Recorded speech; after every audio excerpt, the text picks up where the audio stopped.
Hello friends, welcome back to the channel. तो दोस्तों, आज के इस वीडियो में हम डिस्कस करेंगे 27 और 28 अप्रैल के मोस्ट इंपोर्टेंट करंट अफेयर्स को। अगर आप इस वीडियो की पीडीएफ फाइल चाहते हैं तो आप हमारे टेलीग्राम चैनल को ज्वाइन कर लीजिए। वहां पर आपको पीडीएफ उपलब्ध करा दी जाती है।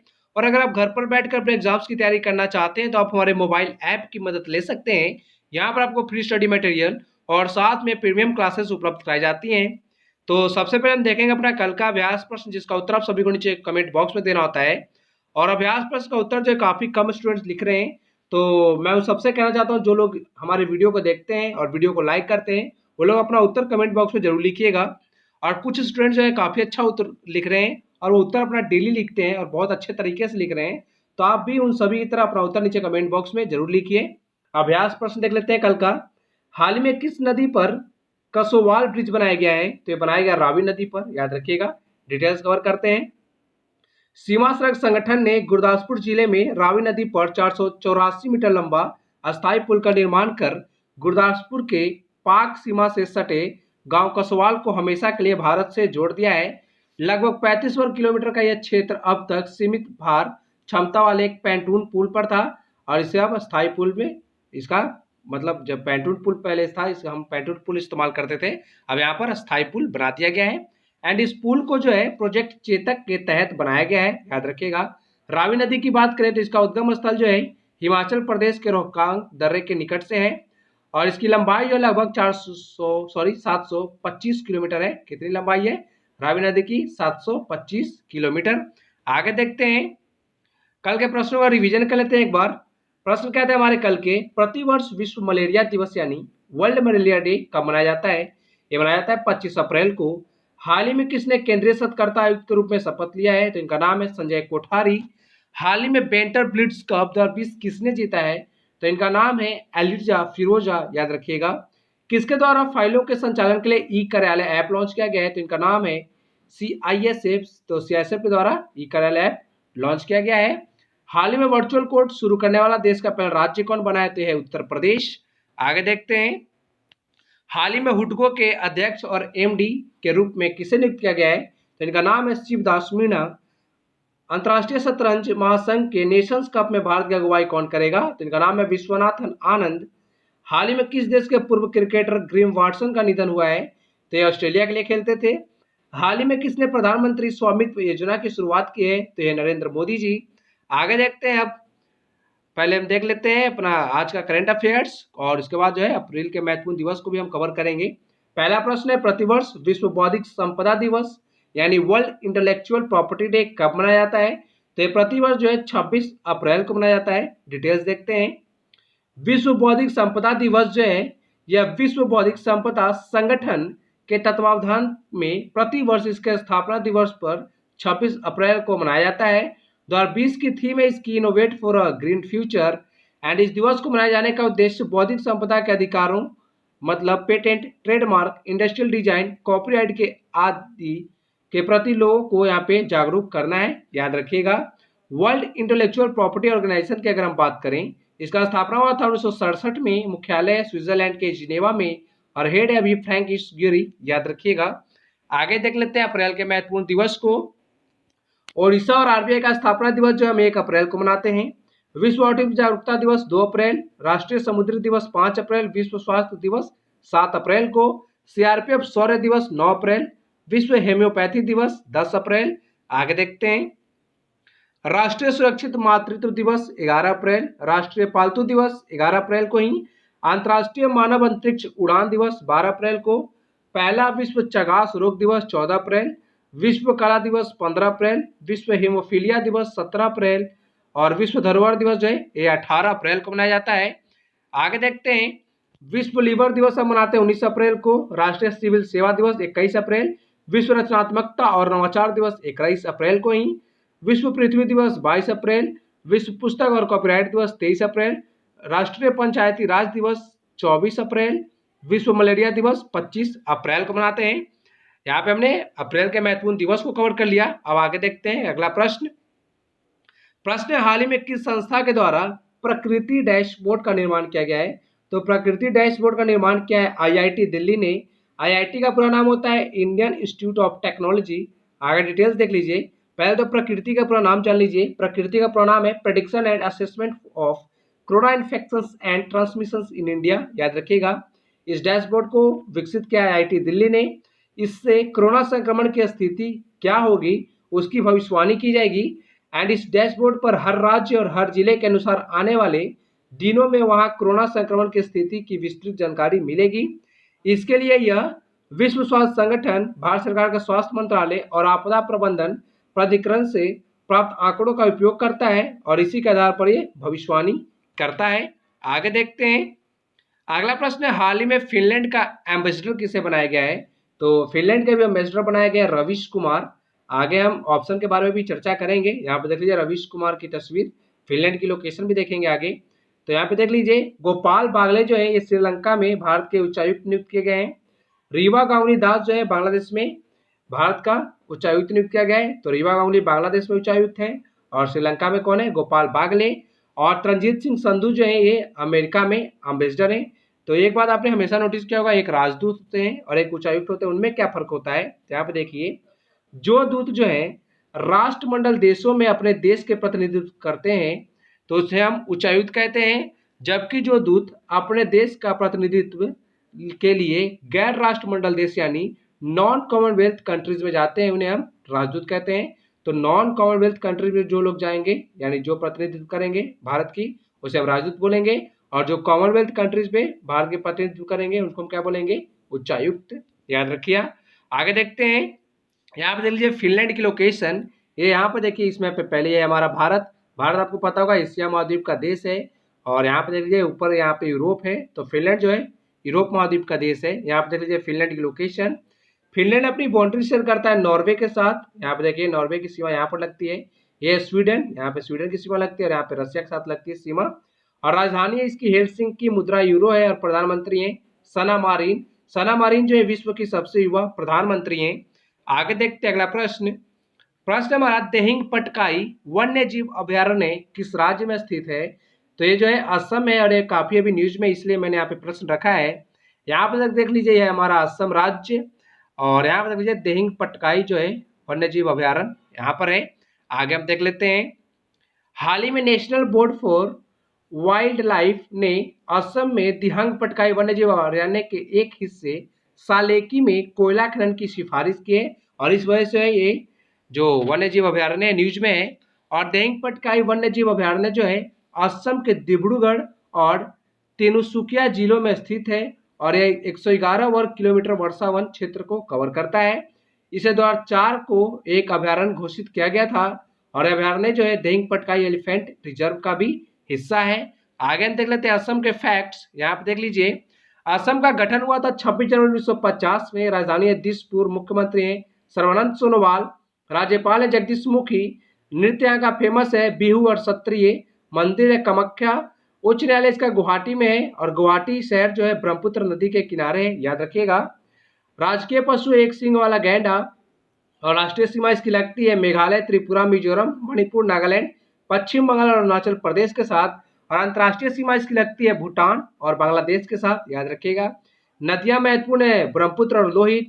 एक नदी द्वीप है माजुली जो कि दुनिया का सबसे बड़ा नदी द्वीप है, याद रखिएगा। नदी के बीच में मान लो कोई नदी है, इसके बीच में कोई द्वीप है जिसे हम नदी द्वीप बोलते हैं और नदी द्वीप इसका नाम है माजुली और विश्व की सबसे बड़ी नदी द्वीप है, याद रखिएगा।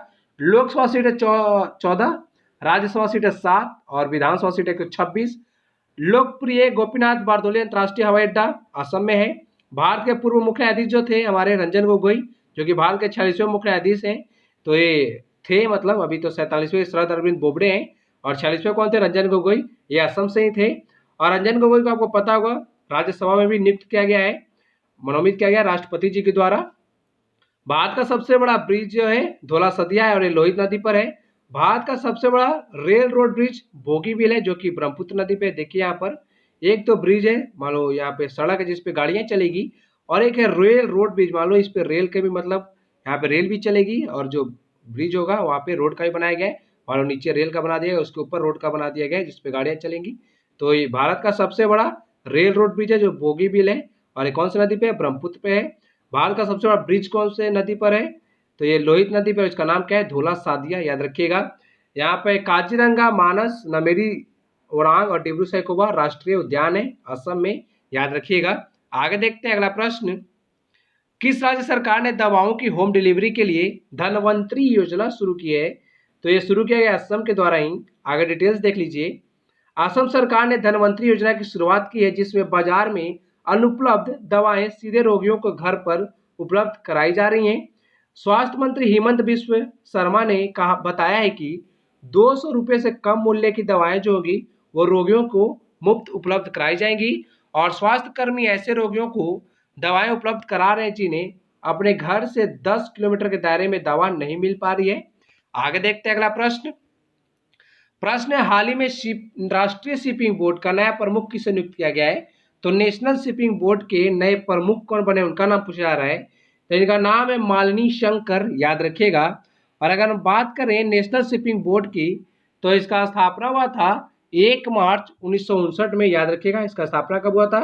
1 मार्च 1959 में। और नेशनल शिपिंग बोर्ड जो है ये कौन से मंत्रालय के अंतर्गत काम करती है? तो जो हमारा मिनिस्ट्री ऑफ शिपिंग है उसके अंतर्गत काम करते हैं। और शिपिंग के अभी हमारे मिनिस्टर कौन है? तो उनका नाम है श्री मनसुख मंडाविया, याद रखिएगा। श्री मनसुख मंडाविया जो है शिपिंग मिनिस्टर हैं। नेशनल शिपिंग बोर्ड स्थापना हुआ था 1959 में, ये भी याद रखिएगा। आगे देखते हैं अगला प्रश्न है, हाल ही में किस राज्य सरकार द्वारा कोविड-19 दृष्टि पोर्टल बनाया गया है? तो कोविड-19 दृष्टि पोर्टल जो है ये उत्तराखंड राज्य के द्वारा बनाया गया है। डिटेल्स कवर कर लेते हैं। कोरोना के संबंध में शासन प्रशासन के साथ ही आम लोगों तक जानकारी पहुंचाने के लिए उत्तराखंड राज्य आपदा प्रबंधन प्राधिकरण ने कोविड-19 दृष्टि पोर्टल बनाया है। इसके जरिए कोरोना संक्रमण की प्रतिदिन की स्थिति, सैंपलों की स्थिति के साथ ही राहत केंद्रों, पुलिस द्वारा की गई कार्रवाई व कंट्रोल रूम में आई कॉल के संबंध में जानकारी मिल सकेगी। आगे देख लेते हैं उत्तराखंड के डिटेल्स। यहाँ पर देखिए उत्तराखंड की लोकेशन, ये अपनी अंतर्राष्ट्रीय सीमा जो है चाइना और नेपाल के साथ साझा करती है। राष्ट्रीय सीमा इसकी लगती है उत्तर प्रदेश और हिमाचल प्रदेश के साथ। इसका स्थापना हुआ था 9 नवंबर 2000 में। राजधानी है देहरादून, और हाल ही में गैरसैंण को ग्रीष्मकालीन राजधानी बनाई गई है उत्तराखंड की। मुख्यमंत्री त्रिवेंद्र सिंह रावत, राज्यपाल है बेबी रानी मौर्य, और बायोस्फीयर रिजर्व है नंदा देवी जो कि भारत का दूसरा बायोस्फीयर रिजर्व है, और पहला बायोस्फीयर रिजर्व है नीलगिरी, याद रखिएगा। टाइगर रिजर्व है जिम कॉर्बेट, और जिम कॉर्बेट जो है ये भारत का पहला राष्ट्रीय उद्यान भी है। और एक यहाँ पे टाइगर रिजर्व राजा जी भी है, याद रखिएगा। राष्ट्रीय उद्यान यहाँ पे फूलों की घाटी, पर्वत है एक नंदा देवी जो कि उत्तराखंड की सबसे ऊंची चोटी है। आगे देखते हैं अगला प्रश्न है, हाल ही में सार्क के स्वास्थ्य मंत्रियों की अध्यक्षता किसने की है? तो इसकी जो अध्यक्षता की गई है पाकिस्तान के द्वारा की गई है। आगे डिटेल्स देख लीजिए। भारत ने कोरोना वायरस महामारी से निपटने में क्षेत्रीय सहयोग को बढ़ावा देने के लिए पाकिस्तान द्वारा आयोजित दक्षेश देशों यानी सार्क के स्वास्थ्य मंत्रियों के वीडियो कॉन्फ्रेंस में हिस्सा लिया। और विदेश मंत्रालय ने कहा कि इस कॉन्फ्रेंस में भारत का प्रतिनिधित्व जो है स्वास्थ्य सेवा महानिदेशक ने किया, जिनका सहयोग अखिल भारतीय आयुर्विज्ञान संस्थान और भारतीय चिकित्सा अनुसंधान परिषद के विशेषज्ञों ने किया है। आगे देख लीजिए सार्क के बारे में। यहाँ पे देख लीजिए पहले सार्क कंट्रीज की लोकेशन। यहाँ पे देख लीजिए हमारा भारत जो कि सार्क का देश है, पाकिस्तान, अफगानिस्तान, नेपाल, भूटान, बांग्लादेश, श्रीलंका और मालदीव जो है सारे सार्क के सदस्य हैं। सार्क का पूरा नाम क्या है? South Asian association for regional cooperation. स्थापना होता है इसका 8 दिसंबर 1985 में, और स्थापना कहाँ पे होता है? बांग्लादेश की राजधानी ढाका में। लेकिन इसका सचिवालय जो है नेपाल की राजधानी काठमांडू में, याद रखना। स्थापना हुआ था बांग्लादेश की राजधानी ढाका में, लेकिन सचिवालय कहाँ पर है? नेपाल की राजधानी काठमांडू में। महासचिव है अमजद हुसैन सियाल जो कि पाकिस्तान से हैं। सदस्य हैं टोटल 8, और 8 कौन कौन से सदस्य हैं? अफगानिस्तान, बांग्लादेश, भूटान, भारत, नेपाल, मालदीव, पाकिस्तान और श्रीलंका। पहले 7 सदस्य थे, लेकिन अफगानिस्तान जो है 8वां सदस्य बना है सार्क का। आगे देखते हैं अगला प्रश्न, हाल ही में किस राज्य सरकार ने विद्यार्थियों के लिए संपर्क बैठक मोबाइल ऐप लॉन्च किया है? तो संपर्क बैठक मोबाइल ऐप जो है ये हरियाणा सरकार के द्वारा लॉन्च किया गया है। आगे देखते हैं डिटेल्स। हरियाणा के प्राइमरी स्कूलों में पढ़ने वाले बच्चों की सुविधा के लिए संपर्क बैठक मोबाइल एप्लीकेशन लॉन्च की गई है, जो कि ऑफलाइन भी काम करेगी। लॉकडाउन के दौरान इससे बच्चों को घर बैठे पढ़ाई करने का अवसर मिलेगा।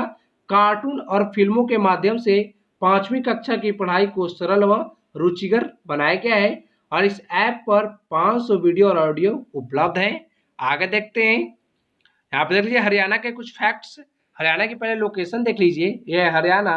ये अपनी सीमा साझा करता है राजस्थान, पंजाब, हिमाचल प्रदेश और उत्तर प्रदेश के साथ, और एक यूनियन टेरिटरी है जो हमारा दिल्ली, उसके साथ भी इसकी सीमा लगती है।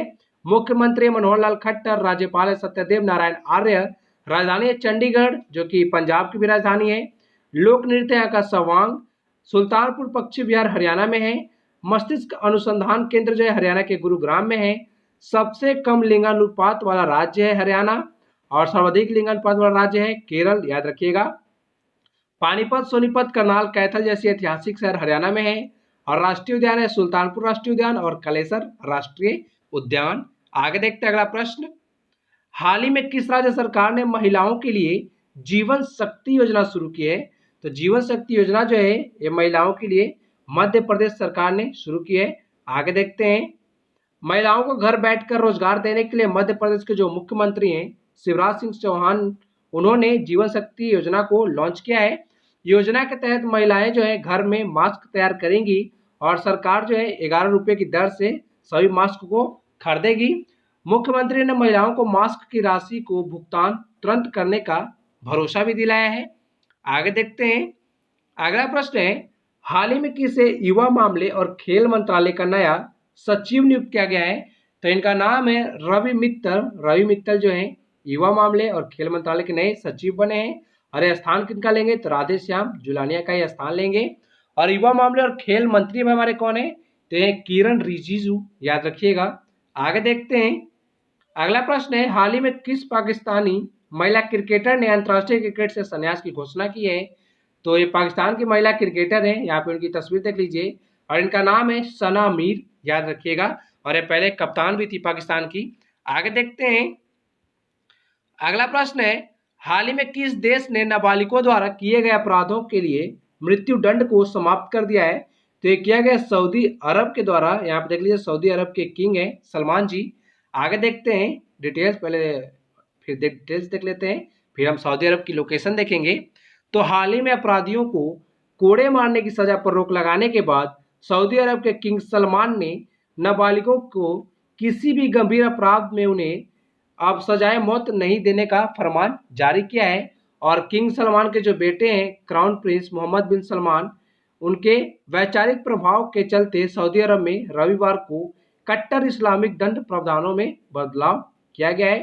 तो इससे पहले जो है सऊदी अरब ने कोड़े मारने की सजा पर भी रोक लगाई है, और अब कहाँ पे रोक लगाई इन्होंने? तो नाबालिगों को मतलब यहाँ पे फांसी की सजा यानी सजाए मौत नहीं दी जाएगी। आगे देखते हैं लोकेशन सऊदी अरब की। यहाँ पे लीजिए हमारा भारत, अगर आप भारत से यहाँ पे अरेबियन सी को क्रॉस करते हैं तो यहाँ पे आपको ओमान को क्रॉस करके यहाँ पे सऊदी अरब में आना पड़ेगा। सऊदी अरब के हम देख लेते हैं पड़ोसी देश कौन कौन से हैं। यहाँ पे देख लीजिए नीचे यमन है, यहाँ पर ओमान है, ये यूएई, ये जो है पड़ोसी देश है। यहाँ इराक की सीमा लगती है। यहाँ पे देखिए ये है जॉर्डन, और यहाँ पर आप देख सकते हैं कुवैत है, और यहाँ पे देख लीजिए ये बहरीन है। इन सबकी सीमा जो है इसके साथ साझा होती है। और इसकी राजधानी जो है रियाद है, मुद्रा रियाल है, और किंग है सलमान, और क्राउन प्रिंस कौन है? मोहम्मद बिन सलमान। सऊदी अरब की एक बार फिर से सुन लीजिए कौन कौन से देश का सीमा लगती है। तो इसकी सीमा जो है Iraq, Jordan, Kuwait, Oman, Qatar, UAE और यमन, सबके साथ इसकी सीमा लगती है। यहाँ पर देखिए रेड सी है, पर्शियन गल्फ। आगे देखते हैं, अब आगे आज का अभ्यास प्रश्न। आज का हमारा वीडियो जो थोड़ा लंबा हो गया था, क्यों हो गया लंबा? क्योंकि कल का वीडियो जो हमने नहीं किया था, तो यहाँ पे थोड़ा ज़्यादा प्रश्न रखे गए, और सभी प्रश्न को मैंने बिल्कुल डिटेल के साथ पढ़ाया, ऐसा नहीं है कि जल्दी जल्दी में पढ़ा दिया। तो आज का अभ्यास प्रश्न देख लीजिए, हाल ही में किस केंद्रीय सत्कर्ता आयुक्त के रूप में शपथ ली है? तो केंद्रीय सत्कर्ता आयुक्त तो अभी हमारे कौन बने हैं? ऑप्शन है बिमल जुल्का, संजय कोठारी, राजीव गौबा और हर्षवर्धन श्रृंगला।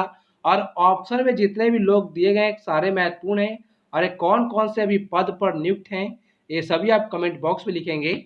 और सार्क कंट्रीज के बारे में मैंने आपको आज बताया है, सार्क कंट्रीज की मैंने आपको लोकेशन भी शो की, उसके बारे में बताया भी। तो आप आज मुझे क्या बताएंगे? जितने भी सार्क के मेंबर हैं उन सभी के प्रधानमंत्री और जहाँ वहाँ के प्रेसिडेंट हैं उस सबका नाम आपको कमेंट बॉक्स में लिखना है।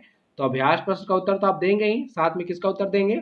जितने भी सार्क कंट्रीज के मेंबर्स हैं उन सभी देशों के प्रधानमंत्री और राष्ट्रपति का आपको कमेंट बॉक्स में नाम लिखना है और आंसर जरूर दीजिएगा।